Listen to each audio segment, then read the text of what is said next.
ഈ പരിപാടി കേവല വിനോദത്തിനായി മാത്രം നിർമ്മിക്കപ്പെട്ടതാണ്. ഈ കഥയിൽ ചിത്രീകരിച്ചിരിക്കുന്ന കഥാപാത്രങ്ങൾ, അവരുടെ പേരുകൾ, സ്ഥലങ്ങൾ, സംഭവങ്ങൾ മുതലായവയെല്ലാം സാങ്കല്പികം മാത്രം ആയതിനാൽ ജീവിച്ചിരിക്കുന്നവരോ മരിച്ചവരോ ആയ യാതൊന്നുമായി ഇവയ്ക്ക് യാതൊരു വിധ ബന്ധവുമില്ല. ഏതെങ്കിലും തരത്തിലുള്ള സാമ്യം തോന്നുന്നുണ്ടെങ്കിൽ അത് തികച്ചും യാദൃശ്ചികം മാത്രം.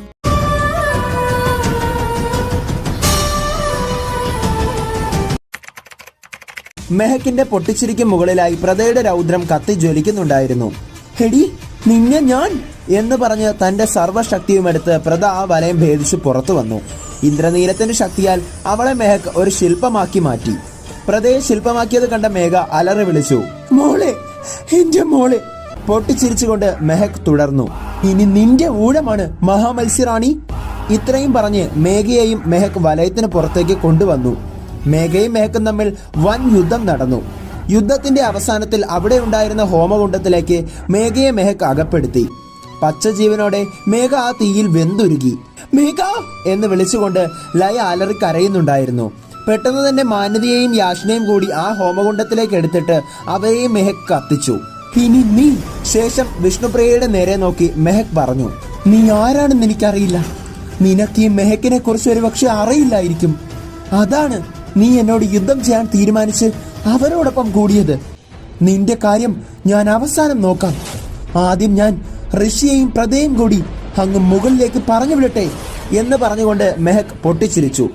ശേഷം ഇന്ദ്രനീലത്തിന്റെ ശക്തിയാൽ കല്ലായി മാറിയ പ്രദയെ തിരികെ മനുഷ്യരൂപത്തിലേക്ക് കൊണ്ടുവരികയും ഋഷിയെ വലയത്തിൽ നിന്നും പുറത്തു കൊണ്ടുവരികയും ചെയ്തു. മനുഷ്യരൂപത്തിലേക്ക് തിരിച്ചു വന്ന പ്രദ കത്തിക്കരിയുന്ന അവളുടെ അമ്മയുടെ ശരീരം കണ്ട് അലറിക്കൂവി, അമ്മേ. ശേഷം കത്തുന്ന നോട്ടം മെഹക്കിന് നേരെ അവൾ നോക്കി. അപ്പോൾ മെഹക്ക് പറഞ്ഞു, ഏയ് ശേഷ മത്സ്യകന്യകെ, ഇങ്ങനെ നോക്കല്ലേ. ഇനി നിന്റെ ഭർത്താവിനെ കൂടി ഞാൻ കൊല്ലുന്നത് കണ്ടിട്ട് മതി നമ്മൾ തമ്മിലുള്ള യുദ്ധം. ആ ദൃശ്യം നിന്നെ നേരിട്ടൊന്ന് കാണിക്കാനാ ശിലയായി നിന്ന് നിന്നെ ഞാൻ വീണ്ടും ഈ രൂപത്തിലേക്ക് കൊണ്ടുവന്നത്. പെട്ടെന്ന് പ്രദ ഒന്ന് അടിപതറി. വേണ്ട മെഹക്ക്, ഞാൻ പറയുന്നതൊന്ന് കേൾക്ക്. ഋഷിയേട്ടനെ ഒന്നും ചെയ്യരുത്. നിനക്ക് വേണ്ടത് എന്റെ ജീവനല്ലേ, ഞാനത് നിനക്ക് തരാം. എന്റെ ഭർത്താവിനെയും വല്യമ്മയും കൂടി നീ നശിപ്പിക്കരുത്. എന്റെ അമ്മ, മാന്യതമ്മ, യാശ്രീ എല്ലാവരെയും നീ കൊന്നുകളഞ്ഞു. എന്റെ ഭർത്താവിനെ കൂടി നീ കൊല്ലരുത്.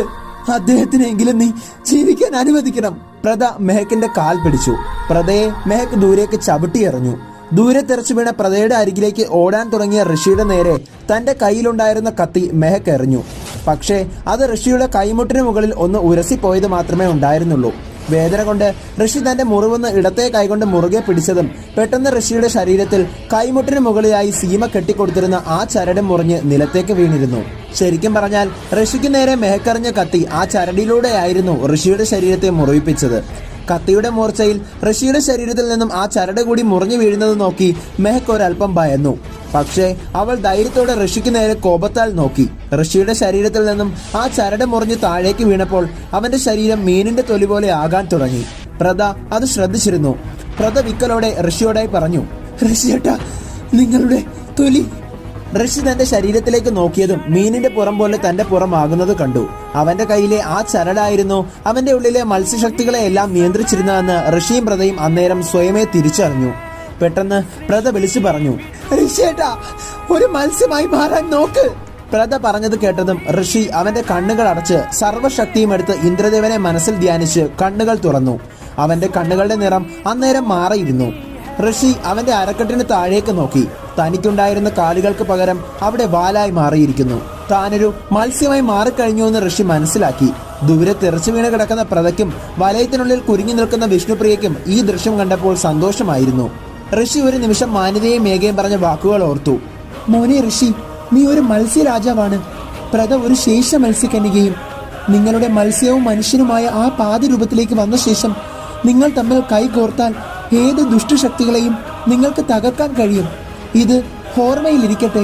ശിവനും പാർവതിയും ചേർന്ന് അർദ്ധനാരീശ്വരനായെങ്കിൽ നിങ്ങൾക്കും അതുപോലെ ശക്തി ലഭിക്കും.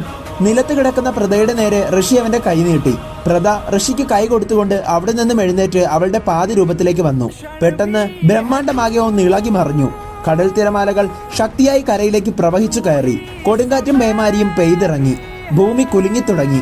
കൺമുന്നിൽ നടക്കുന്ന ദൃശ്യങ്ങൾ കണ്ട മെഹക്ക് ഞെട്ടിത്തരിക്കുന്നുണ്ടായിരുന്നു. പെട്ടെന്ന് പ്രദയും ഋഷിയും അവരുടെ വാലുകളാൽ മെഹക്കിനെ ദൂരേക്ക് അടിച്ചു തെറിപ്പിച്ചു. മെഹക്കിന്റെ കയ്യിലുണ്ടായിരുന്ന ഇന്ദ്രനീലം ദൂരേക്ക് തെറിച്ചു വീണു. ശേഷം ഇരുവരും ചേർന്ന് വിഷ്ണുപ്രിയയെ ആ വലയത്തിൽ നിന്നും മോചിതയാക്കി.